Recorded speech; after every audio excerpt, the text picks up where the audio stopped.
Hayaan nyo sa nakaraan kayo ay muli kong dadalhin. Pangsamantala at ang kantang to ang ating time machine. Mga kwento na isinulat sabay-sabay nating damhin. Sasariwain ang kahapon parang tayo'y nandun pa rin. Nakakamiss yung mga panahong wala pang obligasyon. Araw-araw magkakasama kahit walang okasyon. Mga panahong wala pang masyadong gadget at social media. Pormadong tatambay pagsapit ng alas 6:30. At walang nagsiselfone noon kapag nasa tambayan. Puro tawanan lang at kwentuhan ng magdamagan. Saksi mga poste ng ilaw na kulay kahit sa mga istorya ng kalye na isinalin sa papel. Kung pwede lang sanang bumalik sa nakaraan. Bawat isa sa atin may isang araw na nakalaan. Kaso nga lang ang nakalipas na di na mapabalikan. May mga bagong uusbong tayo'y mapapalitan. Ang lahat ng mga gintong alaala ay hindi ko hahayaan na mawala lang.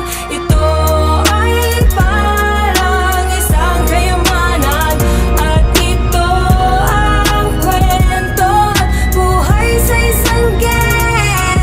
Kay bilis ng panahon, di ba parang kailan lang tayo'y mga bata pa noon. Pero ngayon ay meron ng pamilya na binuo na dapat nating unahin. Kailangang maghanap buhay dahil meron ng bubuhayin. Tayo'y pinaglayo ng iba't ibang prioridad. Limitado na ang oras dahil sa responsibilidad. Marami na rin pala ang nalagas sa ating hanay. Kaya kalakip ng kantang to ay respeto ang aking alay. Para sa lahat ng nagbuwis ng kanilang buhay, maging sa nakatawid ng gyera, mga veteranong tunay. Yung kasama mo ngayon ay pwedeng wala na bukas. Kaya sulitin nyo ngayon na parang wala ng bukas. Sobrang saya na natin sa tuwing makakasama sa litrato. Mga kapatid sa ibang nanay, nakadugo na ang trato. Nakakalungkot lang isipin na kung kumpleto na lang tayo kung kailan may isa sa ating namamaalam at yumayao. Ang lahat ng mga gintong alaala ay hindi ko hahayaan na mawala lang. Ito ay parang isang kayamanan at ito ang kwento at buhay sa isang game.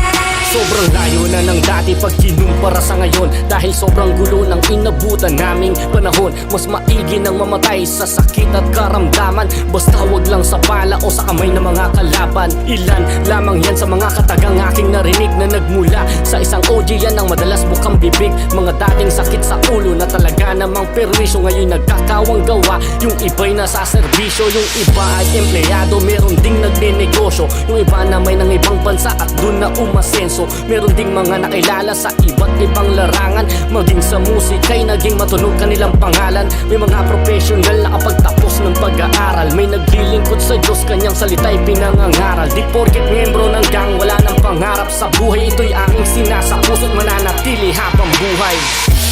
Ang lahat ng gintong alaala